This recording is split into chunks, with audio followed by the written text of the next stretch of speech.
بسم اللہ الرحمن الرحیم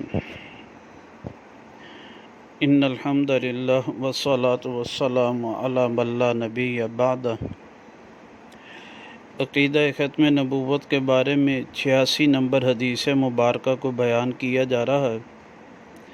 یہ حدیث مبارکہ کنز العمال فی سنن الاقوال والافعال میں مروی ہیں۔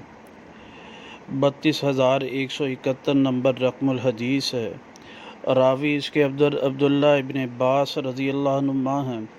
آپ علیہ السلام نے فرمایا انا احمد و محمد والحاشر والمقفع والخاتم، کہ میرا نام احمد بھی ہے اور احمد محمد بھی ہوں اور حاشر اور مقفع اور خاتم بھی ہوں۔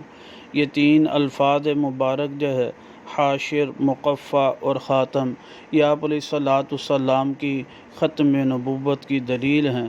اللہ سبحانہ وتعالی جو ہے صحیح سمجھ نصیب فرمائے۔ مقفع اور خاتم کا معنی ان کا جو ہے آخر الانبیاء کا معنی آتا ہے جی، تو کہ آپ علیہ السلام سب انبیاء کے میں آخر